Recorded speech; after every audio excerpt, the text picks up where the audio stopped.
Selamat pagi semuanya, saya David dari kelompok 5 yang akan mempresentasikan tes Binet-Simon dan asal mula IQ.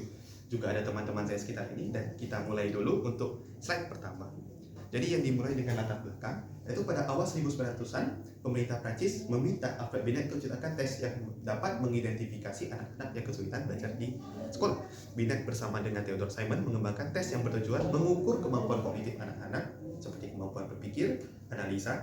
Tes ini tidak dirancang untuk mengukur kecerdasan secara umum, namun untuk mendukung anak-anak yang memiliki kemampuan berpikir kurang tadi atau membutuhkan pendidikan tambahan. Kita next slide. Ini adalah struktur dan prinsip dari tes Binet. Jadi tes Binet-Simon terdiri atas serangkaian tugas yang akan diberikan kepada anak-anak sesuai dengan umur-umur tertentu. Jadi memberikan tugas sesuai dengan umur 5 tahun, 3 tahun.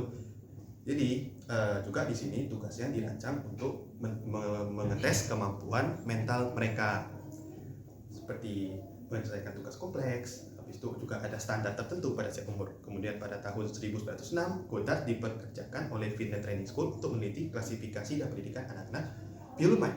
Feeble mind itu adalah anak-anak memiliki kemampuan mental yang lemah. Jadi penerjemahan teks ini Goddard ini menggunakan dan menerjemahkan tes Binet-Simon untuk digunakan pada anak-anak Amerika. Jadi klasifikasinya ada 3 di sini, ada idiot, imbecile, feeble mind. Jadi setelah dites, anak-anak akan dimasukin ke dalam klasifikasi ini. Caranya gimana?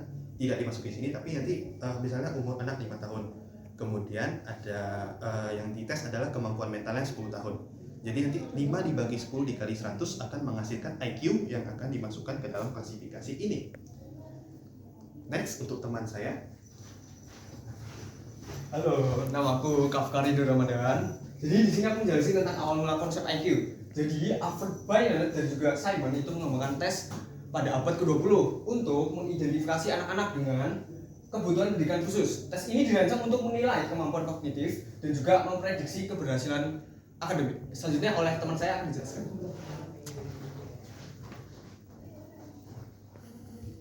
Perkenalkan, nama saya Piji Kokuputra. Saya akan menjelaskan tentang penggunaan tes pada imigran di Ellis Island. Pertama, di sini itu ada menjelaskan tentang tokoh yang namanya Goddard. Jadi Goddard itu seseorang psikolog yang terkenal dengan penelitian terhadap kecerdasan. Jadi Goddard itu diundang pada tahun 1910 ke Ellis Island untuk membantu menginspirasi imigran dengan keterbelakangan mentalnya. Jadi ada beberapa penemuan. Jadi pertama itu pandangan awalnya itu skeptis terhadap klaim tingginya keterbelakangan mental di antara imigran. Jadi mentalnya itu keterbelakangannya cukup tinggi. Setelah melakukan setelah dilakukan tes lagi, perubahan pandangannya itu yaitu tingkat keterbelakangan mental di antara imigran itu lebih tinggi dari sebelumnya.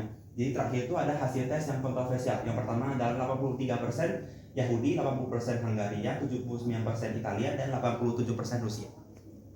Selanjutnya akan dijelaskan oleh teman saya. Baik, perkenalkan saya Danta. Jadi saya akan membahas dengan kritik terhadap Goddard. Nah, ada 3 kritik yang dikemukakan. Yang itu pertama adalah pandangan terhadap hereditarian. Nah, Goddard itu percaya bahwa kecerdasan itu timbul dari genetik atau dan juga cenderung tetap konstan sepanjang hidup seseorang. Nah, pandangan itu menimbulkan banyak sekali kontroversi, terutama di bidang lingkungan dan juga pendidikan yang disepelekan. Nah, lalu ada dukungan untuk segregasi. Nah, Goddard itu mendukung adanya segregasi dan pembatasan reproduksi individu dengan keterbelakangan mental. Nah, yaitu percaya bahwa tindakan ini diperlukan untuk mencegah atau mengurangi kelahiran generasi yang inferior. Inferior itu apa? Inferior itu generasi yang kurang cerdas lah, hitungannya seperti itu. Nah, pendekatan ini tuh dianggap tidak etis dan melanggar hak asasi manusia. Selanjutnya ada kritik modern. Nah, dalam literatur modern ini Goddard itu sering banget diabaikan karena pandangannya yang dianggap rasis dan juga tidak etis. Nah, kritiknya itu terhadap pandangan yang mencangkup bias budaya dalam pengukuran kecerdasan serta penggunaan tes IQ untuk tujuan diskriminatif.